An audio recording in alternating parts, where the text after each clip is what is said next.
भद्रं पश्येमाक्षभिर्यजत्राः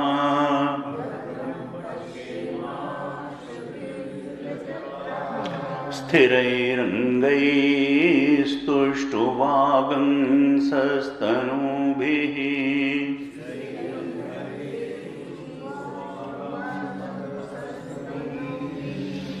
व्यशेम देवहितं यदायुः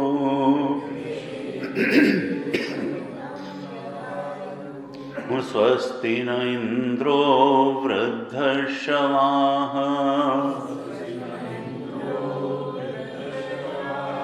स्वस्ति नः पूषा विश्ववेदाः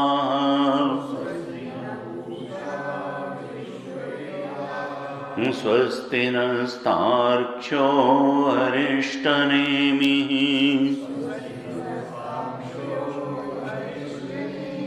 स्वस्ति नो बृहस्पतिर्दधातु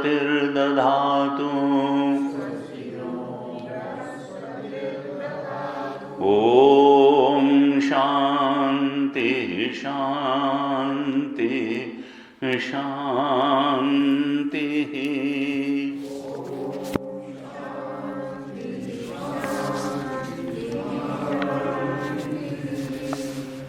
सातवें मंत्र से पाठ करते हैं और कारिकाओं का भी पाठ करेंगे आगे। न अन्तः प्रज्ञं न बहिष्प्रज्ञं न उभयतः प्रज्ञं न प्रज्ञानघनं न प्रज्ञं न अप्रज्ञं अदृष्टम् अव्यवहार्यम् अग्राह्यम् अलक्षणम् अचिन्त्यम् अव्यपदेश्यम् एकात्मप्रत्ययसारम् प्रपञ्चोपशमम् शान्तं शिवमद्वैतम् चतुर्थं मन्यन्ते स आत्मा स विज्ञेयः।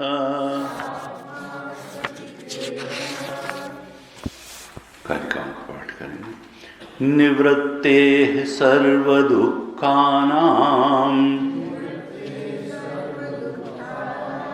ईशानः प्रभुरव्ययः अद्वैतः सर्वभावानां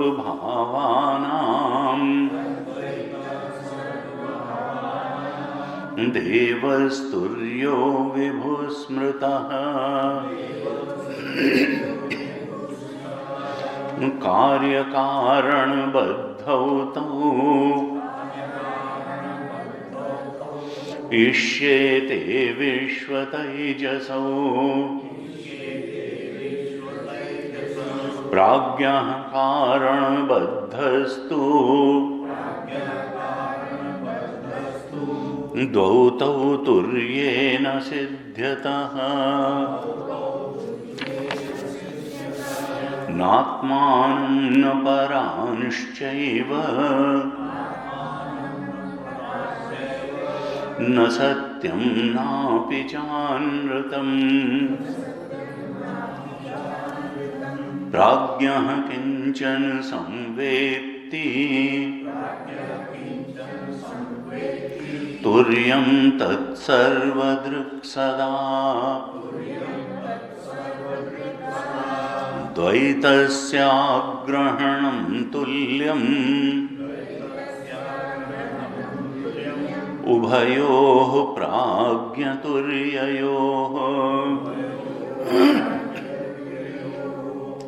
बीजनिद्रायुतः प्राज्ञः सा चतुर्येन विद्यते स्वप्ननिद्रायुतौ वा स्वप्ननिद्रायुतावाद्यौ प्राज्ञस्त्वस्वप्ननिद्रया न निद्रां नैव च स्वप्नं तुर्ये पश्यन्ति निश्चिताः अन्यथा गृह्णतः स्वप्नः निद्रा तत्त्वमजानतः विपर्यासे तयोः क्षीणे तुरीयं पदमश्नुते अनादिमायया सुप्तः यदा जीवः प्रबुध्यते अजम् अनिद्रम् अस्वप्नम् अद्वैतं बुध्यते तदा प्रपञ्चो यदि विद्येत निवर्तेत न संशयः मायामात्रमिदं द्वैतम् अद्वैतं परमार्थतः विकल्पो विनिवर्तेत कल्पितो यदि केनचित् उपदेशादयं वादः ज्ञाते द्वैतं न विद्यते।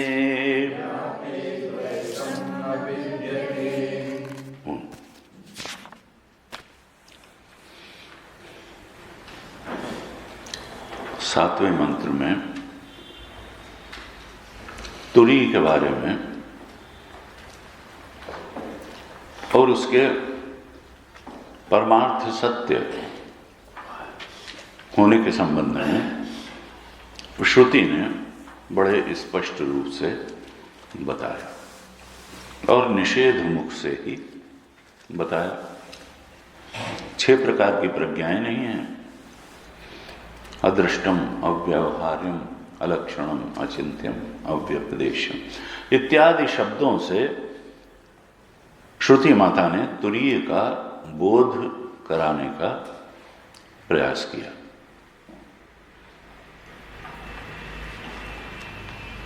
और जितनी 6 प्रकार की प्रज्ञाएं हैं, कहा ये तुरीय में नहीं है। हम तो समझते हैं इन प्रज्ञाओं से ही हम सब कुछ जानते हैं, लेकिन न अंतः प्रज्ञा न बहिष्प्रज्ञा न उभयतः प्रज्ञा न प्रज्ञम न प्रज्ञम न प्रज्ञानगणम।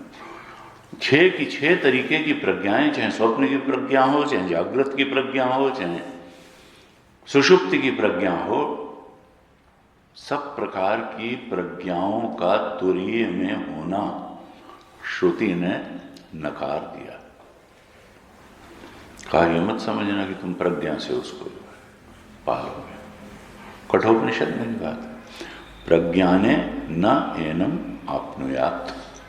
ये मत समझना कि जैसे तुम संसार को बुद्धि से जान लेते हो, प्रज्ञा से वैसे इसको भी जान लोगे ना। जहां पर निषेध की सीमा हो जाती है, जहां पर तुम्हारे अलावा कुछ बचता ही नहीं है, बस वही तुरीय है।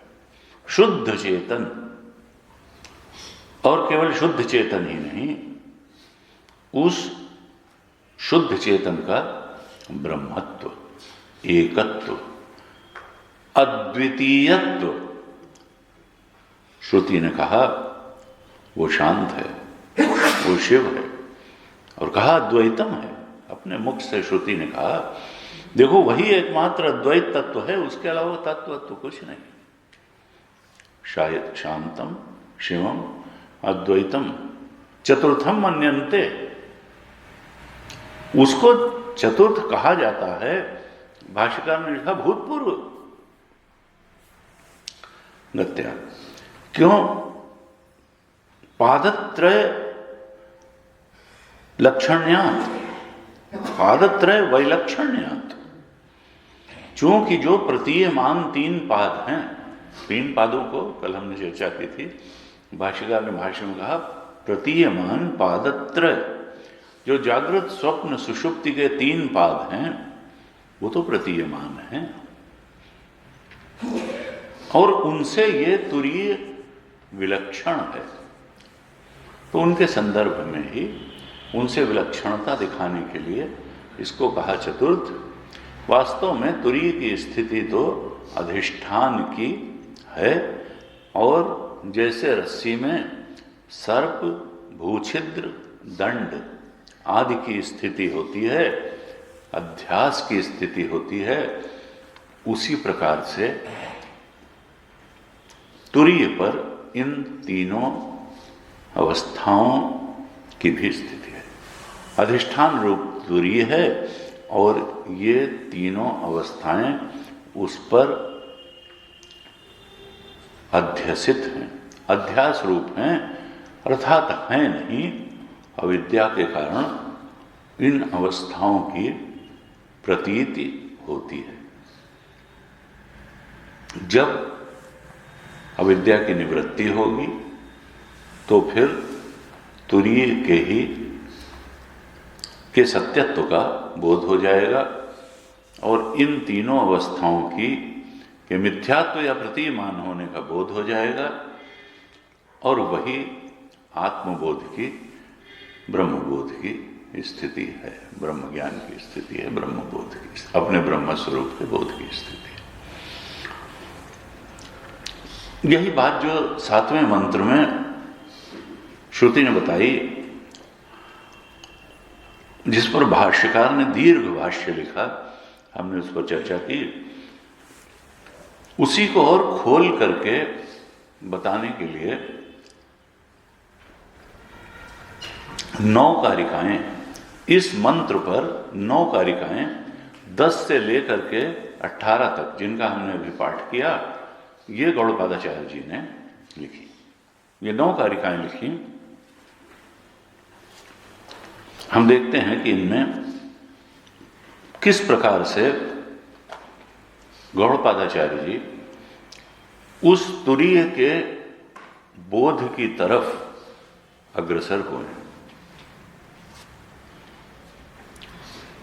10वीं कारिका में कहते हैं गौड़पादाचार्य जी, निवृत्तेः सर्व दुःखानां ईशानः प्रभु अव्ययः अद्वैतः सर्वभावानां देवः तुर्यः विभुः स्मृतः। कई शब्द आए इस कारिका में, हम देखते हैं इनका अर्थ क्या है।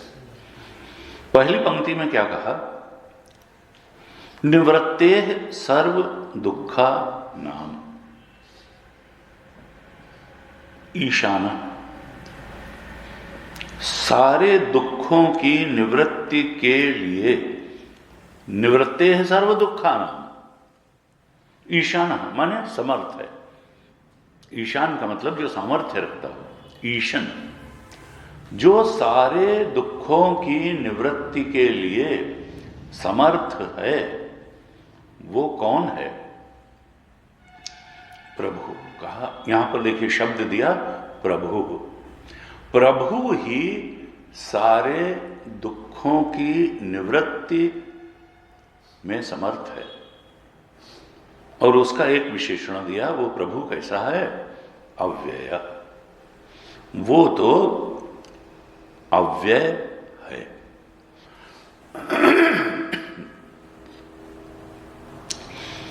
यहां प्रभु का क्या अर्थ है?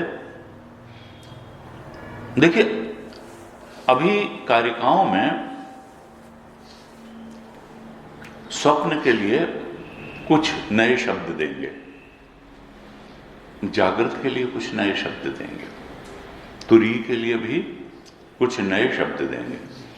नए शब्द देने से क्या होता है कि थोड़ा बुद्धि क्रियाशील होगी, कुछ चिंतन में समर्थ होगी, क्योंकि भाव वही होगा, उसका अर्थ वही होगा। लेकिन नए शब्द से व्यक्ति थोड़ा सा चौंकेगा और फिर जब अर्थ समझ लेगा तो लगेगा अच्छा बात तो वही है। तो बुद्धि का प्ररोचन होगा, थोड़ा गुरु जी शब्द इस्तेमाल करें, प्ररोचन, बुद्धि थोड़ा प्रेरित होगी, प्ररोचन होगा, क्रियाशील होगी, एक्टिव होगी, डल इंटेलिजेंस नहीं रहेगी। तो यहां पर तुरी के लिए शब्द दिया प्रभु। प्रभु का मतलब क्या है? तुरीय आत्मा। तुरीय आत्मा, निष्प्रपंच आत्मा। भाष्यकार ने जब भाष्य लिखा तो लिखा, प्राज्ञ तेजस विलक्षणा नाम सर्व दुखानाम निवृत्तेः ईशानः तुरीय आत्मा।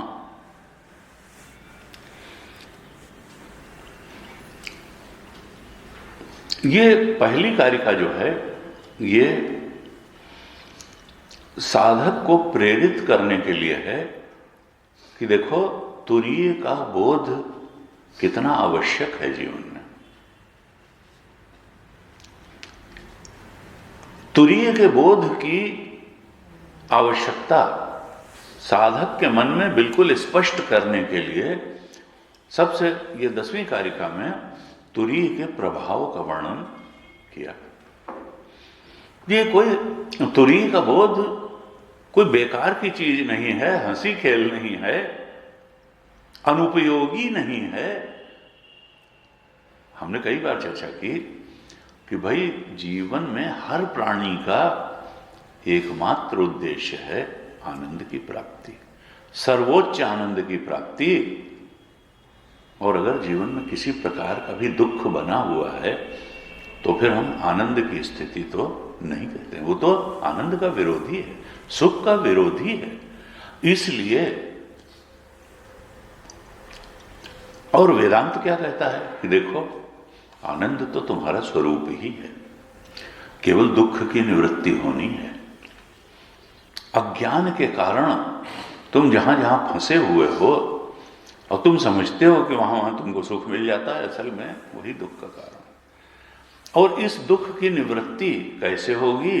तो कारिका में पहली 10वीं कारिका में ही कहा कि निवृत्ते सर्व दुखानाम ईशानः प्रभु अव्यय। वो जो अव्यय प्रभु है, वो जो तुरीय आत्मा है, वो जो निष्प्रपंच आत्मा है, जिसका वर्णन 7वें मंत्र में श्रुति ने किया, वह तुरीय आत्मा सारे दुखों की निवृत्ति में समर्थ है। और भाष्यकार ने दुख के स्वरूप का थोड़ा वर्णन कर दिया। पहली पंक्ति में ही जो 10वीं कारिका पर जो भाष्य लिखा, उसमें दुख के स्वरूप का वर्णन कर दिया कि दुख का स्वरूप क्या है।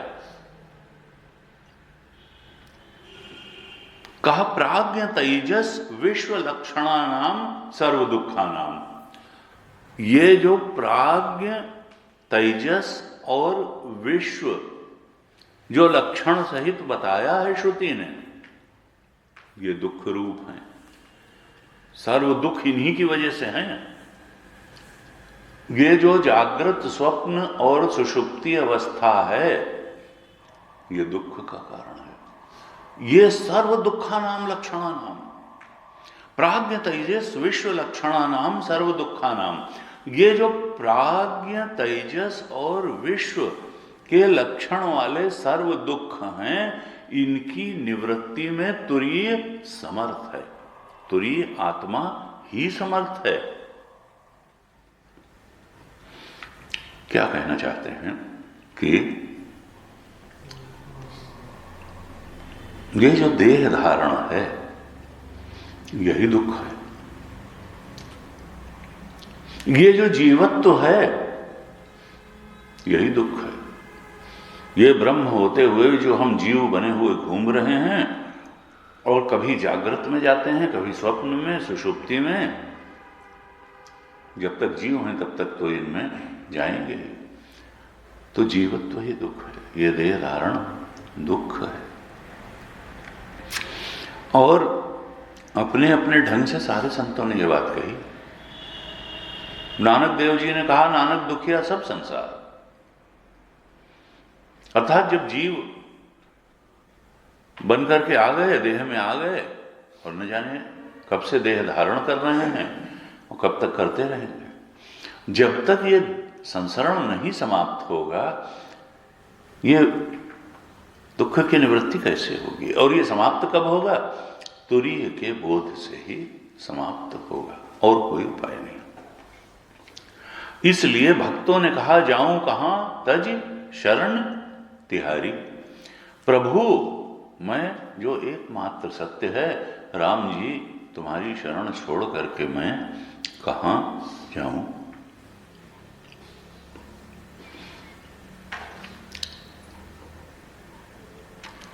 यहां पर एक बात स्पष्ट है कि तुरीय आत्मा के ज्ञान से, तुरीय आत्मा के बोध से ही सारे दुखों की निवृत्ति के बारे में बता रहे हैं। क्या कहना चाहते हैं कि देखो,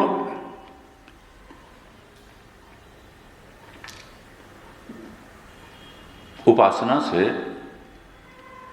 हो सकता है त्रिताप की शांति हो जाए। कहा दैहिक दैविक भौतिक तापा, राम राज नहीं काहू ही व्यापा। लेकिन दुख की जो हो सकता है हम ध्यान लगाएं, समाधि में जाएं, तो उतनी देर के लिए विक्षेप की निवृत्ति हो जाए। लेकिन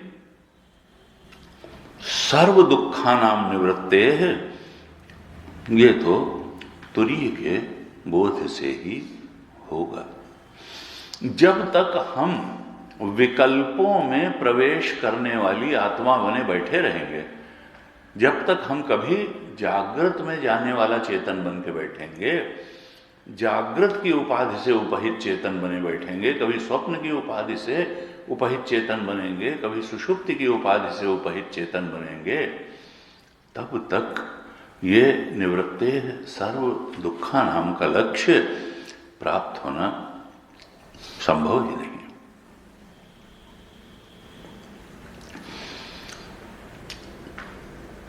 तुरीय में ही सारे दुखों का निवर्तकत्व है। जैसे रज्जु के ज्ञान में ही सर्प का निवर्तकत्व है। सर्प प्रतीयमान सर्प की निवृत्ति रज्जु के ज्ञान से ही हो सकती है। इसी प्रकार से ये प्रतीयमान दुख रूप प्राज्ञ तेजस विश्व की निवृत्ति तुरीय के बोध से ही हो सकती है। शंकराचार्य जी ने साफ कह दिया, देखो ये विश्व प्राज्ञ तेजस और विश्व ये दुख रूप ही हैं। कहा ईशान इति अस्य पदस्य व्याख्यानम प्रभु प्रभु इति। ये जो समर्थ है इन तीनों जगहों के दुख को हटाने में, वो तो प्रभु ही है, तुरीय आत्मा ही है। दुख निवृत्तिम प्रति प्रभवति इत्यर्थ। ये जो तुरीय आत्मा है, प्रभु है, यही प्रभावी है दुख की निवृत्ति में। प्रभु का मतलब जो प्रभावशाली हो, उसी को प्रभु कहते हैं, प्रभावी हो। तो दुख निवृत्ति में प्रभावी होने के कारण ही गौड़पादाचार्य जी ने प्रभु कहा तुरीय आत्मा को। भाष्यकार लिखते हैं, तद विज्ञान निमित्तत्वात् दुख निवृत्ते है। उस तुरीय प्रभु के विज्ञान से ही, विज्ञान में ही दुख की निवृत्ति का निमित्त है। दुख की निवृत्ति का निमित्त क्या है? उस प्रभु का विज्ञान। देखिए, विज्ञान कहा जानना, भजन नहीं कहा। भजन से अंतःकरण की शुद्धि होगी, उसका नकार नहीं, लेकिन उसका बोध होना चाहिए, उसका विज्ञान होना चाहिए कि हमारा स्वरूप वही है। तद विज्ञान निमित्तत्वात् दुख निवृत्ते। प्रभु के ज्ञान में दुख की निवृत्ति का हेतु है।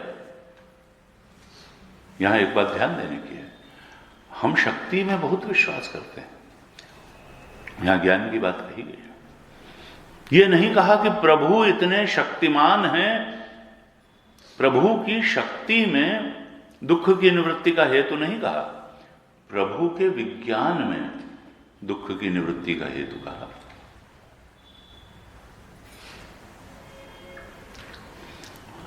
रस्सी में कोई विशेष ताकत नहीं होती है कि सर्प को की भ्रांति को मिटाए।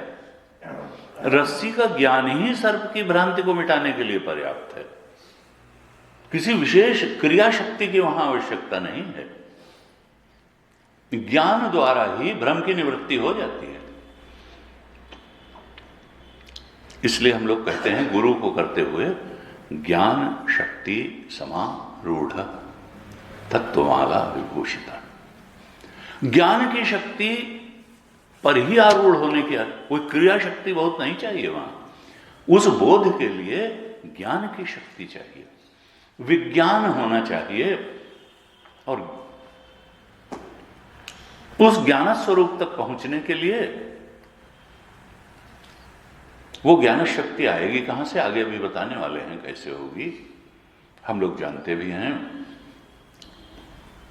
शास्त्र वचन गुरुमुख से श्रवण करना और मनन करना और उस पर ध्यान करना, श्रवण मनन निधिध्यासन, वो तो एक राजमार्ग है।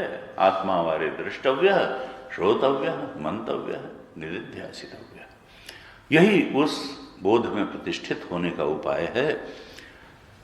कहा देखो, तद विज्ञान निमित्तत्वात् दुख निवृत्ति, उसके विज्ञान में ही दुख निवृत्ति का हेतु है, शक्ति में नहीं। और कहा वो क्या है, प्रभु अव्यय है। अव्यय का अर्थ क्या है, भाष्यकार ने लिखा, अव्यय न वेति स्वरूपात् न व्यभिचरति इति यावत्। अव्यय का अर्थ यह है कि वो जो प्रभु है, वो जो ईशान है, वो जो तुरीय आत्मा है, वो अपने स्वरूप से कभी व्यभिचरित होता ही नहीं। वो चाहे हमको जागृत अवस्था के रूप में अनुभव आए, चाहे स्वप्न अवस्था के रूप में अनुभव में आए, चाहे सुषुप्ति अवस्था के रूप में अनुभव में आए, चाहे उस तुरीय आत्मा को हम विश्व के रूप में अनुभव करें, चाहे तेजस के रूप में अनुभव करें, चाहे प्राज्ञ के रूप में अनुभव करें, लेकिन वो हमारे आविद्यक अनुभव के कारण, चूंकि हम मूल अधिष्ठान को ठीक से नहीं समझ रहे हैं, इसलिए हम उसी तुरीय को कभी विश्व के रूप में समझ रहे हैं, कभी तेजस के रूप में और कभी प्राज्ञ के रूप में, लेकिन वो अपने स्वरूप से कभी व्यभिचरित नहीं होता। जब हमको वो विश्व तेजस प्राज्ञ के रूप में अनुभव में आता है, तब भी वो स्वरूप से तुरीय आत्मा ही रहता है।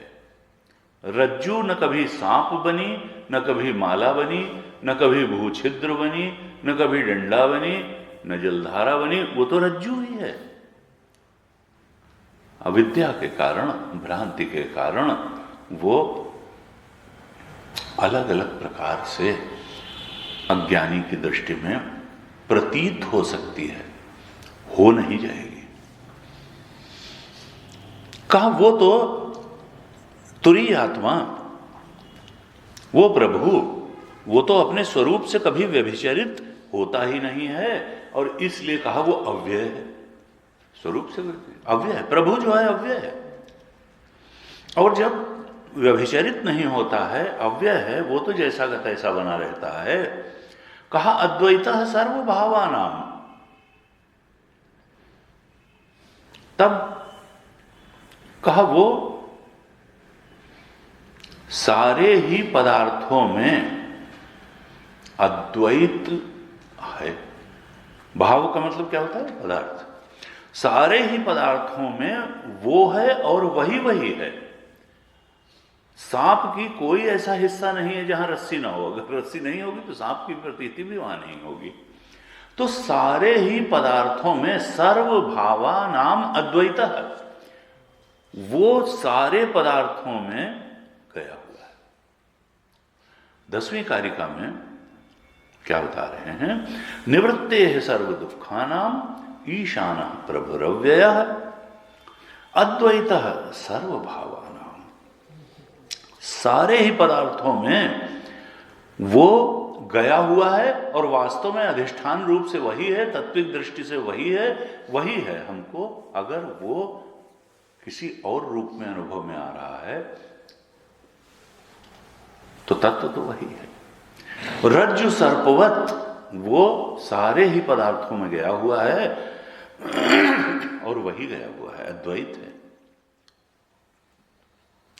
कहा देवः तुर्यो विभु स्मृतः, वो जो तुरीय है, तुर्य है, वो कैसा है। कहा देवः, देव का अर्थ क्या होता है, द्योतनात् देवः, द्योतन करना है, प्रकाशित। देव का अर्थ क्या होता है, द्योतनात् देव, जो प्रकाशक हो, द्योतन करने की जिसमें सामर्थ्य हो, उसको कहते हैं देव। और द्योतन प्रकाशित करने की सामर्थ्य किसमें होती है? चेतन में। अगर अंदर हमारे चेतन न हो तो हम कुछ भी जानने में समर्थ नहीं होंगे। तो कहा वो कैसा है? वो तुरीय उसी के कारण सब कुछ को प्रकाशित करने में वही समर्थ, उसी के कारण सब कुछ प्रकाशित है। हमारी बुद्धि प्रकाशित है, ये संसार की वस्तुएं प्रकाशित हैं, जागृत स्वप्न सुषुप्ति प्रकाशित है, विश्व तेजस प्राज्ञ अगर अनुभव में आ रहा है तो वो प्रकाशक वही बैठा हुआ है, देव वही है। सब कुछ के पीछे जो देव है, जो तुरी है, जो चेतन है, वो वही है।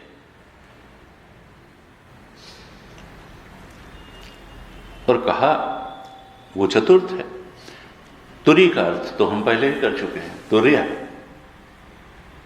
फिर कहा विभु, वो जो है व्यापक है, विभु है। विभु का अर्थ क्या होता है? व्यापक। अब अगर हम शाब्दिक अर्थ पे जाएंगे तो व्याप्य व्यापक संबंध होता है। जैसे हमने पानी में चीनी घोल दी और कहें अब चीनी बिल्कुल घोल दी अगर, तो पानी में कहां कहां चीनी व्यापक है? तो हर जगह व्यापक है, तो शरबत बन गया। गिलास के पानी का कोई हिस्सा नहीं है जहां पर तो व्याप्य कौन है? पानी। और व्यापक कौन है? चीनी। अब जब विभु कहा यानी व्यापक, तो कहा ये क्या पानी और चीनी के तरीके से व्याप्य व्यापक संबंध है कि यहां जो है संसार के पदार्थ हैं या तीन अवस्थाएं हैं और ये तुरी सब में व्यापक है? तो कहा नहीं, ऐसा व्याप्य व्यापक संबंध नहीं है। ये तो अधिष्ठान और अध्यास का जैसा व्याप्य व्यापक संबंध होता है वैसा है। जैसे रस्सी सांप में हर जगह व्यापक है, रस्सी ना हो तो सांप की प्रतीति ही नहीं होगी। रज्जु सर्प के हर हिस्से, जो प्रतिमान सर्प है उसके हर हिस्से में रस्सी व्यापक है, गई हुई है, नहीं तो सर्प की प्रतीति ही नहीं होगी। इस प्रकार से वो व्यापक है। जैसे अधिष्ठान अध्यस्त में व्यापक होता है, अधिष्ठान अध्यस्त में सब जगह गया होता है, व्यापक होता है। बिना अधिष्ठान के अध्यस्त की प्रतीति ही नहीं हो सकती। देखिए शून्यवाद से यही अंतर किया था। जब हमने प्रारंभ में 7वें मंत्र का भाष्य देखा था तो वहां कई दृष्टांत से भाष्यकार ने यह कहा था कि रजत सर्प पुरुष मृग तृष्णिका ये अनुभव में ही नहीं आ सकते अगर इनका कोई अधिष्ठान न हो। अगर सीप न हो तो चांदी अनुभव में ही नहीं आएगी, रज्जु न हो तो सर्प अनुभव में नहीं आएगा, अगर स्थान न हो तो भूत अनुभव में ही नहीं आएगा, और अगर किरणें न हो, ऊसर न हो तो मृग तृष्णा भी अनुभव में नहीं आएगी। अर्थात अध्यास के लिए अधिष्ठान का होना आवश्यक है, अधिष्ठान अवश्य है। कोई अध्यास निरधिष्ठान नहीं होता। अगर जागृत अनुभव में आ रहा है और यह प्रतीयमान है, इसका मतलब कोई तात्विक अधिष्ठान अवश्य है। स्वप्न अगर अनुभव में आ रहा है, भले वो अध्यास हो, लेकिन अधिष्ठान अवश्य है, प्राज्ञ का भी अधिष्ठान। और वो अधिष्ठान कौन है? वही तुरीय है। कहा अधिष्ठान अध्यस्त में व्याप्त होता है विभु, और फिर अंतिम शब्द क्या है? स्मृता। क्या देखिए, जो चीज अगर कभी कोई जान ही ना पाए तो फिर उसका प्रमाण क्या है? किसी ने ऐसा जाना भी, किसी को ऐसा बोध भी हुआ, कहा हाँ स्मृता, विद्वानों ने ऐसा ही अनुभव किया, उनका ऐसा ही बोध रहा। ये विद्वानों का अनुभव है कि इस प्रकार की बात इस सृष्टि में है कि सारे दुखों की निवृत्ति में वह अव्यय प्रभु, वो निर्विकार प्रभु, वो अविकारी प्रभु, अर्थात तुरीय आत्मा, निष्प्रपंच आत्मा वही ईशान है, अर्थात समर्थ है सारे दुखों की। और भाष्यकार ने कही दिया कि वो सर्व दुख का अर्थ क्या है? प्राज्ञ तेजस विश्व लक्षणानाम सर्व दुखानाम। ये प्राज्ञ तेजस विश्व को जब तक हम सत्य मानते रहेंगे दुख से निवृत्ति नहीं होगी, और इनको तब तक सत्य मानते रहेंगे जब तक सत्य तुरीय के बोध में प्रतिष्ठा नहीं हो जाएगी। इसलिए प्रेरित करने के लिए इस कारिका में कहा कि देखो साधक, ये बड़ा महत्वपूर्ण है इस तुरीय के बोध में प्रतिष्ठित हो जाना। तमेव शरणं गच्छ सर्वभावेन भारत। मैं आत्म रूप से तुम्हारे अंदर बैठा हूं, उस आत्मा की शरण में जाओ। गुरु जी कहते थे देखो यहां पर निष्प्रपंच तुरीय आत्मा को प्रभु कहा। कई बार वो कठोरता से कहते थे यहां हम क्या मानते हैं, कहा यहां पर ताल ठोंक करके बैल से लड़ने वाले कृष्ण को प्रभु नहीं कहा। हम तो सोचते हैं कि राम जी ही प्रभु, कृष्ण भगवान ही प्रभु, लीलाधारी, लीला करने वाले। यहां पर प्रभु शब्द किसको बताया? कहा तुरीय आत्मा ही प्रभु है। वास्तविक स्वरूप वही है, तात्विक स्वरूप वही है। अनुग्रह करने के लिए, लीला करने के लिए अवतार लेकर के आ सकते हैं, लेकिन अवतार के पहले क्या स्वरूप था, अवतार के बाद क्या स्वरूप है, और हम किस तरह से उस सत्य के बोध में प्रतिष्ठित हो सकते हैं, वो तो तुरीय ही है। तो तुरीय के बोध में प्रतिष्ठित हुए बिना हम अपने ब्रह्म स्वरूप में प्रतिष्ठित नहीं होंगे। वसुदेव जी भगवान कृष्ण को पुत्र के रूप में प्राप्त करके निवृत्ते सर्व दुखा नाम नहीं हो पाए, न दशरथ जी हो पाए। जब तक हम अपने ब्रह्मत्व को नहीं पहचानेंगे तब तक यह स्थिति आने वाली है नहीं। हालांकि हम कई बार बचते हैं, क्योंकि लगता यह है कि सब खत्म हो जाएगा, ये क्या मृत्यु का मार्ग है। कई लोग तो ध्यान ही नहीं करते, अरे समाधि में लगता है पता नहीं लौटेंगे कि नहीं, और ये तो कहता है कि भाई देखो लौटोगे नहीं, जिस रूप में हो उस रूप सत्य के बोध में तो प्रतिष्ठित हो जाओगे, लेकिन जिस रूप में तुम अपनी आइडेंटिटी बना करके रखे हुए हो, ये आइडेंटिटी तो नहीं बचेगी, ये व्यक्तित्व तो समाप्त होगा। और समाप्त नहीं होगा, तुम मरोगे नहीं, लेकिन ये प्रतीति है, इस बात का बोध तो हो ही जाएगा, और सत्य क्या है इसका भी बोध हो जाएगा, और ये प्रतीति, फिर न कोई आकर्षण है न द्वेष है।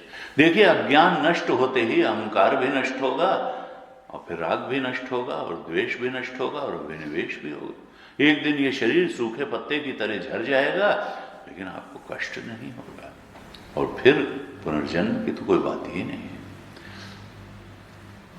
क्योंकि ज्ञानाग्नि सर्वकर्माणि भस्मसात् कुरुते तथा।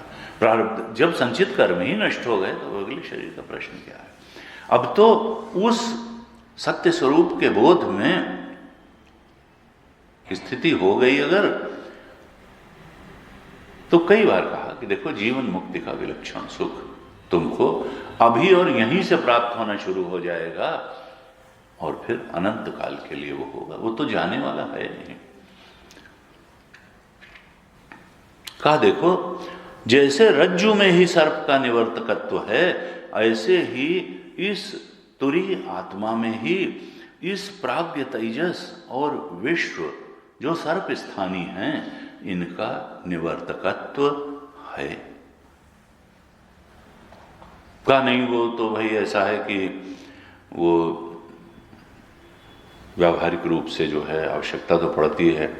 अब देखिए आ गए दुर्वासा ऋषि द्रौपदी के पास, और जो है कहा कि हम आ रहे हैं खाना खाने। भगवान कृष्ण आए और उन्होंने जो है कहा लाओ, सूर्यदेव ने उसको एक अक्षय पात्र दिया था, जब तक तुम खा नहीं लोगी तब तक ये जो है जितने लोगों को चाहोगी इससे खिला दोगी। और फिर भगवान ने आकर के उसमें एक साग, अब उन्होंने कहा कि क्या वो इतना खराब बर्तन धोती थी कि साग लगा ही हुआ था उसमें इसका मतलब वो साग भी उन्हीं का क्रिएशन था, भगवान कृष्ण का। तो वो साग का वो एक टुकड़ा उन्होंने खा लिया तो जो है हो गया। लेकिन यहां कहते हैं कि देखो, ये अगर तुरीय में स्थिति होगी तो ये बात तो तय है कि उसमें द्रौपदी की आइडेंटिटी भी जाएगी और सूर्य की आइडेंटिटी भी जाएगी और अक्षय पात्र भी जाएगा और इसे देने वाले जो सूर्य हैं आकर वो भी जाएंगे। ये तो सब जो है प्रतीयमान ही हो जाएंगे। तो एक अलग स्थिति के बोध में तो जाएंगे जिसको जल्दी स्वीकार नहीं कर पाता व्यक्ति। लेकिन अब उपनिषद जो परम प्रमाण है वो कहता है देखो, तुरीय के अतिरिक्त जो कुछ भी है वो है प्रतीति, वो सत्य नहीं है। सत्य तो तुरीय ही है। और इसको कई तरह से अभी कारिकाकार बताने वाले हैं कि देखो, तुम्हारी मान्यता चाहे जो हो, तुमको अपनी मान्यता बदलनी पड़ेगी। तुम्हारा अभी तक जिन मूल्य मान्यताओं में तुम जिंदा हो वो कुछ भी हो, लेकिन सत्य ये है, वो इसको स्वीकार करना पड़ेगा। ये जो है 10वें में थोड़ा प्रेरणा दी 10वीं कारिका में कि देखो, दुख तुम्हारी समस्या है। गुरु जी कहते थे कि मनुष्य अपनी समस्या का ठीक तरह से निर्धारण ही नहीं कर पा रहा है। वो सोचता है कि रोटी कपड़ा मकान ही समस्या है। रोटी कपड़ा मकान ठीक तरह से अगर हो गया तो समझो जीवन की सारी समस्याओं का, दुख की निवृत्ति हो जाएगी। वो कहते करोड़ों लोग ऐसे हैं इस धरती में जिनके पास न रोटी की समस्या है, न कपड़ा की समस्या है और न मकान की समस्या है, लेकिन वो दुखी हैं। दुख की प्रकृति का निर्धारण ही मनुष्य नहीं कर पा रहा है। भाष्यकार ने क्या कहा? प्राज्ञ तेजस विश्व लक्षणा नाम सर्व दुखा नाम। ये रोटी कपड़ा मकान जो है असल में समस्या ये नहीं है। ये बहुत हल्के ढंग से समस्या को समझना है। समस्या क्या है, दुख क्या है? ये जो विश्व तेजस और प्राज्ञ को जो सत्य मान करके बैठे हैं, ये दुख का लक्षण है। दुख का कारण ये है, समस्या ये है। तो पहली बात तो ये है कि समस्या का निर्धारण तो कर पाए व्यक्ति। जो नहीं कर पा रहा है, गुरु के पास चाहे भगवान की कृपा से जाए और चाहे पुण्य प्रारब्ध के कारण जाए। हमारे यही दो मार्ग बताए गए। अब मोहिभा भरोस हनुमंता, बिनु हरि कृपा मिलहि नहीं संता।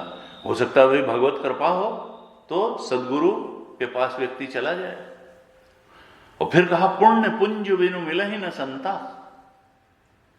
वो सत्संगति संसरति करंता। तुलसी बाबू ने कितना स्पष्ट कहा, पुण्य पुंज बिनु मिलहि न संता। देखो, हो सकता है तुम्हारे पूर्व जन्म के सत्कर्म कुछ रहे हों तो ज्ञानी गुरु की शरण तुमको मिल जाए।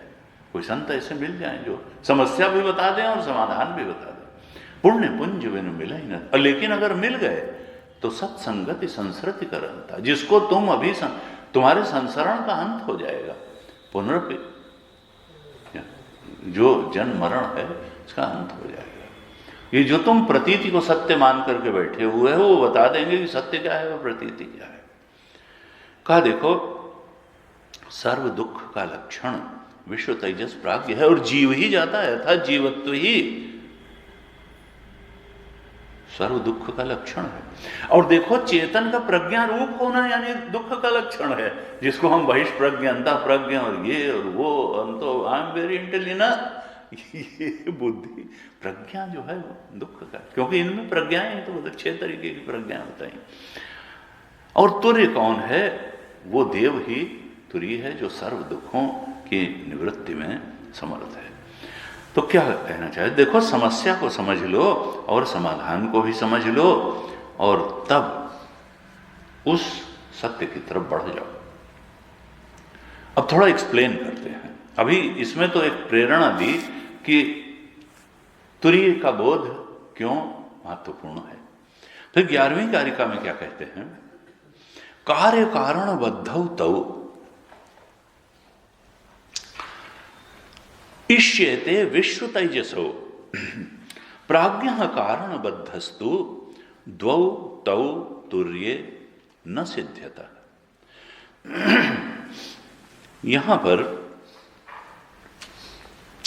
विश्व तेजस और प्राज्ञ में समानता क्या है और इनकी अपनी विशेषता क्या है, ये बताते हैं इस कार्यक्रम में। भाष्यकार ने पहली लाइन में लिखा, विश्वादीनाम सामान्य विशेष भाव निरूप्यते तुर्य याथात्म्य अवधारणार्थम। विश्व और तेजस और प्राज्ञ में समानताएं क्या हैं और उनकी अपनी अपनी विशेषताएं क्या हैं, इस कारिका में ये बताया। क्यों बताया? क्योंकि ये तो बता चुके हैं कि उनको तो जानने से कुछ मिलने वाला है नहीं। उनकी विशेषताएं और समानताएं क्यों बताई? उनको जनवाने के लिए नहीं, तुरी को जनवाने के लिए। तुर्य याथात्म्य अवधारणार्थम, तुरीय के याथात्म्य की अवधारणा के लिए, तुरीय के यथार्थ स्वरूप को जनवाने के लिए बता क्या रहे हैं कि विश्व तेजस और प्राज्ञ में समानताएं क्या हैं और उनकी विशेषताएं क्या हैं। लेकिन उद्देश्य क्या है? उद्देश्य है तुरीय के सत्य स्वरूप की अवधारणा करना, तुरी के याथात्म्य की अवधारणा करना। अब क्या बताते हैं? कार्य कारण बद्धौ तौ। तौ का मतलब क्या है? द्विवचन की क्रिया है तौ। तौ का मतलब वे दोनों। वे दोनों कौन? विश्व और तेजस। विश्व और तेजस दोनों बद्ध हैं। किस चीज से बद्ध हैं? कार्य और कारण से वे दोनों बद्ध हैं। कार्य कारण बद्धौ तौ। विश्व और तेजस कार्य और कारण से बंधे हुए हैं, बद्ध हैं। बंधन कभी सुख का कारण नहीं होता है, मुक्ति स्वातंत्र ही सुख का कारण होता है। कहा कार्य और कारण से ये दोनों विश्व और तेजस बंधे हुए हैं। इष्यते,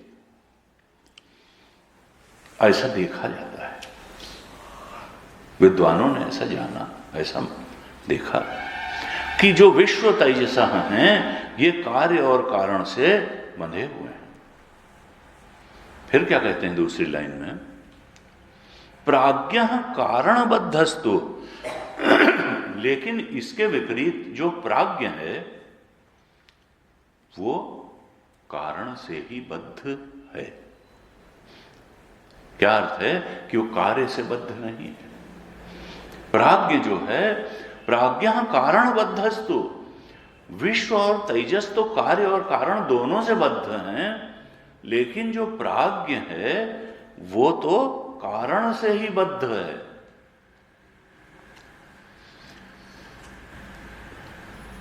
विश्व तेजस कार्य कारण दोनों से बद्ध हैं, प्राज्ञ केवल कारण से बद्ध है।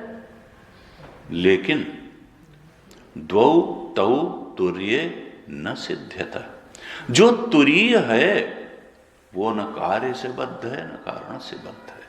वो तो दोनों से बद्ध नहीं है, वो बद्ध ही नहीं है।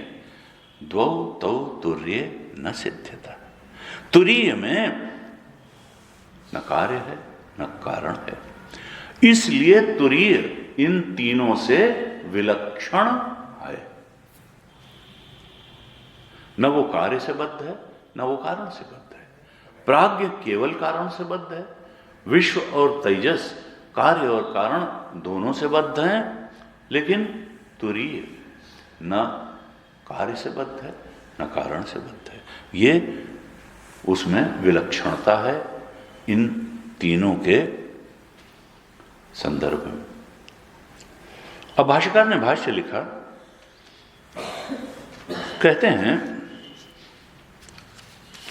कार्यम क्रियते इति फलीभावा। कार्य से अर्थ क्या है?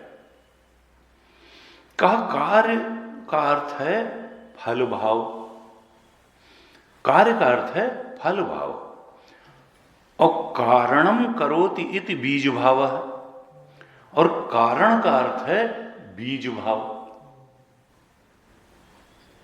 कार्य का अर्थ है फल भाव और कारण का अर्थ है बीज भाव। अब कहा कि तत्व अग्रहण अन्यथा ग्रहणाभ्याम बीज फल भावाभ्याम तौ यथोक्तौ विश्व तैजसौ बद्धौ संग्रहीतौ इष्येते। ये संस्कृत की वजह से कठिन लगेगा, वैसे कठिन है नहीं। अभी जब सारे शब्दों का खुलासा हो जाएगा तो समझ में भी आ जाएगा और थोड़ा प्रकाश भी होगा बुद्धि में। कहते हैं कि जिसको कार्य कहा उसका अर्थ है फल, और जिसको कारण कहा उसका अर्थ है बीज। कार्य का मतलब है फल भाव और कारण का मतलब है बीज भाव। अब बीज क्या होता है? अंकुरित होकर के वो पेड़ बनता है और फिर उसमें फल लगते हैं, तो बीज से ही तो फल होता है। बीज मूल होता है तो फल उसका कार्य होता है। वो बीज का ही तो कार्य फल है, बीज कारण है तो फल कार्य है।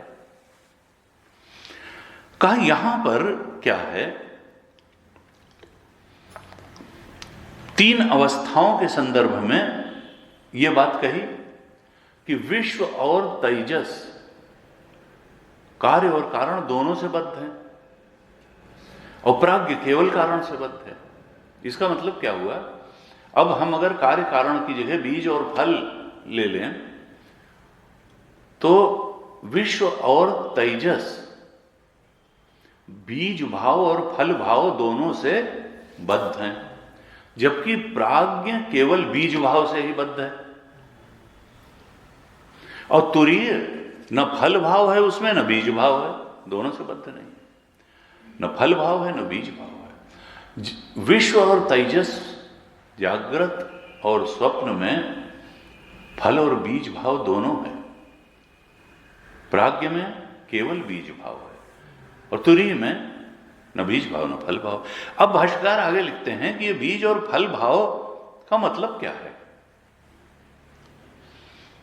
बीज का मतलब है तत्व का अग्रहण। तत्व का जो अग्रहण है यही है बीज। और जब एक बार अग्रहण हो गया तत्व का, तब फिर वही बीज बन जाता है। किस फल के लिए? तत्व को ही अन्यथा ग्रहण करने के लिए। जब बीज जो है, बीज का यानी बीज भाव क्या है? तत्व का अग्रहण, तुरीय का अग्रहण हो गया। जो सत्य बात है, रस्सी दिखाई नहीं दे रही है, तो फिर क्या है? कुछ और दिखाई देगा, क्योंकि दिखाई तो दे रहा है। जीव में भी चेतन तो है ही। ज्ञान का प्रकाश पूरा है नहीं, रस्सी का बोध नहीं हो पा रहा है, अधिष्ठान तुरीय दिखाई नहीं दे रहा है, तत्व का अग्रहण हो रहा है। तो ये जो कारण है, जो बीज है, तत्व का अग्रहण, यही कार्य किस कार्य को जन्म देता है? किस फल को जन्म देता है? अन्यथा ग्रहण रूप फल को जन्म देता है, अन्यथा ग्रहण रूप कार्य को जन्म देता है। तो बीज और कारण स्थानीय क्या हुआ?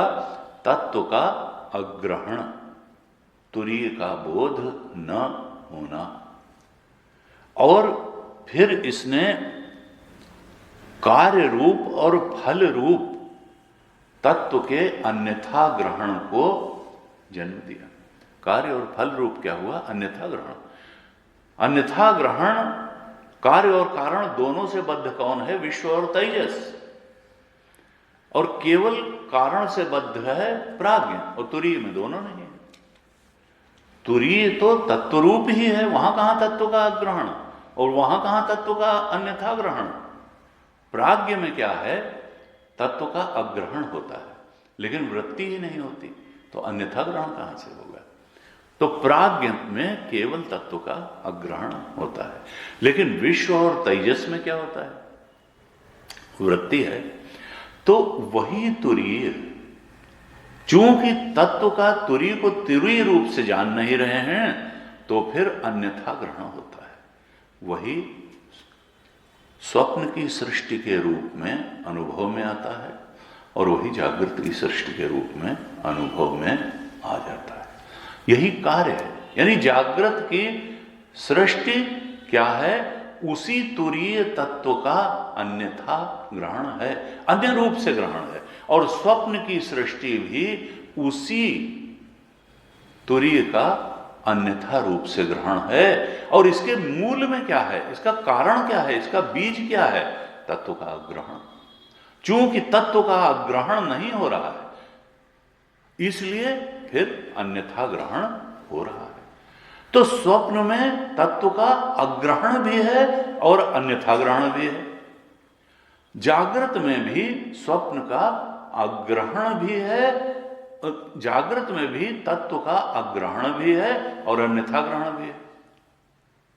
लेकिन भाई हम तो अन्यथा ग्रहण में इतने मशगूल हो जाते हैं, मस्त हो जाते हैं कि हमको तत्व के अग्रहण भी हो रहा है इसका तो कोई ख्याल ही नहीं आता है। हम तो अन्यथा ग्रहण को ही परम सत्य मान करके बैठते हैं कि जो हमें ग्रहण हो रहा है वही बस चरम परम सत्य है। इसके बीज क्या है, इसका कारण क्या है? तत्व का अग्रहण। और तत्व क्या है? तुरीय। तुरीय का अग्रहण कारण है, और इसलिए अन्यथा ग्रहण उस तुरीय के अग्रहण से और अन्यथा ग्रहण से ये जागृत और स्वप्न दोनों बंधे हुए हैं। विश्व और तेजस, यानी जागृत का अभिमानी चेतन और स्वप्न का अभिमानी चेतन, इन दोनों की समस्या क्या है? तत्व का ग्रहण और अन्यथा ग्रहण। प्राज्ञ के, सुषुप्ति के अभिमानी चेतन की समस्या क्या है? केवल तत्व का अग्रहण, वहां अन्यथा ग्रहण नहीं है। कुछ हम जानते हैं, लेकिन समस्या तीनों जगह है। और समस्या का मूल क्या है? तत्व का अग्रहण और अन्यथा ग्रहण। प्राज्ञ में केवल अग्रहण है, कारण से ही बद्ध है, बीज भाव है। और बाकी दोनों विश्व और तेजस में तत्व का अग्रहण भी है और अन्यथा ग्रहण भी है। वहां की समस्या ये कहा। भाष्यकार लिखते हैं कि देखो, असली कारण को खोजोगे। असली कारण क्या है? तत्व का ग्रहण, यही कारण बताया ना। कारण को खोजोगे, कारण को मिटाओगे, तभी कार्य मिटेगा। संसार वृक्ष तब कटेगा जब मूल कारण पर कुठाराघात होगा। भाष्यकार ने लिखा कि कारण क्या है? का तत्व अप्रतिबोध मात्रम एव ही बीजम। तत्व का अप्रतिबोध मात्र ही बीज है। बीज है या कारण है? तत्व का अप्रतिबोध, यानी तत्व का अग्रहण, तत्व का बोध न होना ही बीज है। ये तीनों अवस्थाओं में तत्व का ग्रहण तो समान है। यानी इस सारे प्रपंच, तुलसी बाबा ने कहा रजत कि ये जो प्रपंच है, चाहे स्वप्न का हो चाहे जागृत का हो, सपने होए भिखारी नृप, रंक नाक पति होए, जागे लाभ न हानि कछु, तिमि प्रपंच जिय जोए। ये सारा का सारा प्रपंच हमारी छाती पर चढ़ के बैठा हुआ है, दुख दे रहा है। कहा इसका कारण क्या है? तत्व का अप्रतिबोध मात्रम एव ही बीजम। चेतना के सही स्वरूप का ज्ञान न होना, यही अप्रतिबोध जो है, यही बीज है। और इसका निमित्त क्या है? प्राज्ञ। इसीलिए उसको कारण शरीर कहते हैं। कारण शरीर ही तो बाकी सूक्ष्म और स्थूल शरीर का कारण है। यानी इसका कारण क्या है? तत्व का प्रतिबोध। कहा ततो द्वौ तौ बीज फल भावो तत्व अग्रहण अन्यथा ग्रहणे तुर्ये न सिद्ध्यतः न विद्यते न संभवता इत्यर्थ। कहा ये जो दोनों हैं, तत्व का अप्रतिबोध यानी तत्व का अग्रहण और अन्यथा ग्रहण, ये बीज और फल भाव जो हैं, तत्व अग्रहण और अन्यथा ग्रहण रूप, ये दोनों ही तुरीय में सिद्ध नहीं होते, उसमें संभव ही नहीं है। अब 12वीं कारिका में क्या कहते हैं? 12वीं कारिका में कहा न आत्मानं न परांश्चैव न सत्यम नापि चानृतम प्राज्ञः किंचन संवेत्ति तुर्यम तत् सर्व दृक् सदा। यहां 11वीं कारिका में एक बात थोड़ी और ध्यान देने की है कि देखो, अज्ञान को ही बीज कहा। तत्व अप्रतिबोध मात्रम एव ही बीजम, एव भी शब्द लगाया। ये मत समझना कि और भी बहुत सारे बीज हैं, बहुत सारे कारण हैं तुम्हारे दुख के या तुम्हारे अप्रतिबोध। केवल अप्रतिबोध का मतलब साधारण शब्दों में क्या कहें? अज्ञान, अविद्या। किसका? आत्मा के सही स्वरूप का। आत्मा के सही स्वरूप का अज्ञान यही बीज है, कारण है। गुरु जी कहते थे देखो, इसका जब हम चिंतन करेंगे तो निष्कर्ष कहां तक जाएगा। हम कई बार सोचते हैं कि नहीं, वासना हमारे बंधन का कारण है, हमारे कर्म हमारे बंधन का कारण है, त्रिगुण हमारे बंधन का कारण है। श्रुति कहां पर स्ट्राइक कर रही है कि देखो, वासनाएं अनंत हैं, उनको तुम निकालना शुरू करोगे तो कहां तक निकालोगे? कर्म भी पता नहीं कब से होते चले आ रहे हैं, अनंत है। एक एक कर्म का हिसाब करने बैठोगे, कहां तक निकालोगे?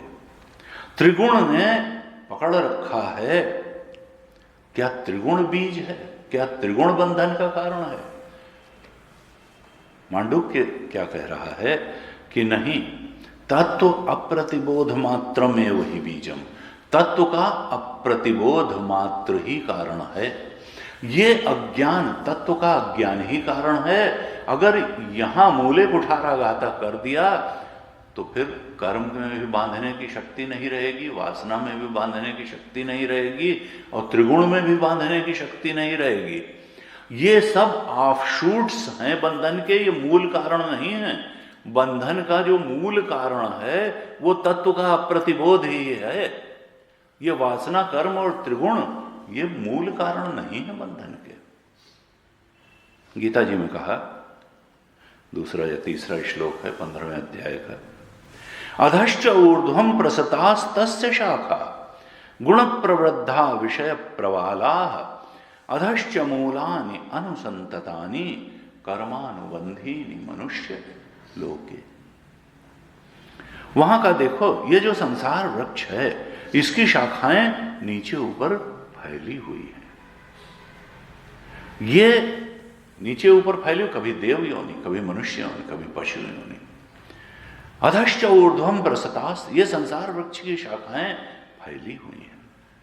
कहा गुण प्रवृद्धा, ये शाखाएं खाद पानी किससे पाती हैं? कहा त्रिगुण से। त्रिगुण को मूल कारण वहां भी नहीं बताया बंधन का। कहा गुण प्रवृद्धा, ये शाखाएं इससे खाद पानी पा करके फैलती हैं, इनमें कोपलें, प्रवाला, अंकुर फूटते हैं। और कहा अधश्च मूलानि अनुसंततानि, ये जो वासना रूपी जड़ें हैं वो नीचे फैली हुई है, लेकिन मूल नहीं है। अनुसंतता, ये बाद वाले कारण हैं। और कर्मानुबंधीनि, ये कर्म जो है ये भी बंधन का मूल। अनुबंधीनि, ये पीछे वाला कारण है, अनुबंधनी है। यानी कर्म, वासना और त्रिगुण, वहां भी तीनों को कोई बहुत मूल कारण नहीं बताया। सब बाद के कारण है। मूल कारण क्या है? तत्व अप्रतिबोध मात्रम एव ही बीजम, अविद्या ही मूल कारण है। और इसके जाते ही ये सब जाएंगे, और इसके बिना गए ये एक एक को हम कहें वासनाएं कम कर लें, हम कहें कर्म हम सत्कर्म बना लें, और फिर जो है हम जो है तमोगुण रजोगुण से सतोगुण, बंधन नहीं जाएगा, अविद्या। इस प्रकार से ये ध्यान देने की बात है कि तत्व अप्रतिबोध मात्र में वही बीजम, यही बीज है। तो 12वीं कारिका में क्या कहते हैं कि नात्मानम न परांश्चैव। गुरु जी एक चीज और कहते थे कि देखो, ये जो कहा कि मूल तो तत्व का अग्रहण है, मूल कारण बीज जो है वो तो तत्व का अग्रहण है। तुरीय का अपने आत्म तत्व का सही रूप में बोध न होना, ये तो मूल कारण है हमारे बंधन का। तत्व अप्रतिबोध मात्रम। लेकिन इससे क्या है कि कहा कि विश्व और तेजस में तत्व का प्रतिबोध तो है ही, इसीलिए अन्यथा ग्रहण भी है। तत्व का अग्रहण है, इसीलिए अन्यथा ग्रहण भी है विश्व और तेजस में। तो इससे एक इन्फेरेंस क्या निकलता है, निष्कर्ष क्या निकलता है कि जहां तक अन्यथा ग्रहण है वहां तक तत्व का अग्रहण भी है। फिर चाहे वो स्वर्ग हो, फिर चाहे वो, गुरु जी फिर कहते थे शांतम पापम, फिर वो चाहे गोलोक हो, फिर वो चाहे ब्रह्मलोक हो, अगर अन्यथा ग्रहण है तो इसका मतलब अग्रहण तो है ही, क्योंकि अग्रहण के बिना अन्यथा ग्रहण हो ही नहीं सकता है। उसकी स्थिति विश्व और तेजस की ही है। वो कहते थे कि अन्यथा ग्रहण चाहे जितना दिव्य हो, यह हो सकता है कि परम अनुकूल हो सकता है वो अन्यथा ग्रहण, दिव्याति दिव्य हो सकता है, परम अनुकूल हो सकता है, परम रमणीय हो सकता है अन्यथा ग्रहण, लेकिन वो होगा विश्व और तेजस की ही कोटि में, वो तुरीय नहीं होगा, क्योंकि तुरीय में ना अग्रहण है ना अन्यथा ग्रहण है। इसलिए वेदांत कहता है कि देखो, जब तुरीय का बोध होगा तो प्रपंचोपशमम हो जाएगा। ये जो 14 भुवन है, 3 लोक हैं, चाहे नरक है चाहे स्वर्ग है, सब सत्ता शून्य हो जाने वाले, सब प्रतीति मात्र हैं। चाहे जितना दिव्य हमने उनका स्वरूप बना के रखा हो, अनुकूल रमणीय बना के रखा हो। और इसीलिए कहा वेदांत में, उपनिषद कहता है कि जब तुरीय के बोध में तुम स्थित होगे तो यस्मिन् विज्ञाते सर्वम इदम विज्ञातम भवति। अरे उसको जानने से सब कुछ जाना हुआ हो जाता है। न ब्रह्मलोक, न स्वर्ग, न गोलोक, कुछ भी ऐसा नहीं रहेगा जो जाना हुआ न हो। यस्मिन् विज्ञाते, गुरु जी कहते थे हम लोग शब्दों को कई बार बहुत सीमित दायरे में ले लेते हैं। हमको उनको प्रमाण मान करके उनके विस्तार पर थोड़ा विचार करना चाहिए कि सर्वम इदम विज्ञातम भवति का मतलब क्या है, कि उसके बाहर कुछ भी नहीं रहेगा। का देखो, जब तक ये अज्ञान लगा है तब तक असलियत नहीं हो पाएगी, फिर चाहे वो समाधि में ही हो। वो कहते थे महाराज जी के पास, अखंडानंद जी के पास जाते थे गुरु जी, तो कहते थे कि एक बार चर्चा हो रही थी कि भाई समाधि में, कई बार तो योगी भी कहते हैं ना तुरीय अवस्था, समाधि में गए तो तुरीय में चले गए। कहते थे कि देखो, समाधि में अन्यथा ग्रहण तो नहीं है, ये तो तय है, वृत्ति शांत हो गई तो अन्यथा, जैसे प्राज्ञ में अन्यथा ग्रहण नहीं है, ऐसे ही समाधि में भी अन्यथा ग्रहण तो नहीं है। लेकिन वहां पर भी तत्व का अग्रहण है। क्यों? क्योंकि हमने उस तत्व को अद्वितीय रूप से नहीं जाना। हम दृष्टता दृष्टु स्वरूपे अवस्थानम तो हो गया, दृष्टा की स्वरूप में स्थिति तो हो गई, लेकिन वहां बाकी के अनेक दृष्टा बने हुए हैं, प्रकृति बनी हुई है अपनी जगह। वो हर दृष्टा का वही सत्य है और प्रकृति का भी वही सत्य है, वो एकमात्र अद्वितीय सत्य है। ये बात समाधि में जाकर के नहीं जानी जाती है। इसलिए समाधि में भी तत्व का तो अग्रहण ही है, अन्यथा ग्रहण केवल समाप्त हो जाता है, लेकिन अग्रहण रहता है। और इसलिए वो तुरीय अवस्था नहीं है। जो मांडूक्य उपनिषद की तुरीय अवस्था है वो समाधि से नहीं प्राप्त हो सकती है। वो तो आत्मा हमारे द्रष्टव्य, श्रोतव्य, मंतव्य, निदिध्यासितव्य, इसी से प्राप्त होगी। थोड़ा सा अर्थ देख लेते हैं 12वीं कारिका का। कहा नात्मानं न परांश्चैव न सत्यम नापि चानृतम प्राज्ञः किंचन संवेत्ति तुर्यम तत् सर्व दृक् सदा। कहा जो प्राज्ञ है न आत्मानं संवेत्ति और न परांश्च संवेत्ति। जो प्राज्ञ है वो न तो अपने को जानता है और न दूसरे को जानता है। न आत्मानं न परांश्च, प्राज्ञः संवेत्ति। प्राज्ञ कुछ भी नहीं जानता है, न किंचन संवेत्ति, प्राज्ञ कुछ भी नहीं जानता है। कुछ भी का मतलब क्या है कि न आत्मानं, न खुद को जानता है, और न परांश्चैव, न दूसरे को जानता है। न सत्यम नापि चानृतम। अब यहां प्राज्ञ और तुरीय का अंतर बता रहे हैं इस कारिका में। क्यों बता रहे हैं? भाष्यकार ने कहा कि पूर्व पक्ष लगता है एक आया गौड़पादाचार्य जी के मन में कि भाई दोनों में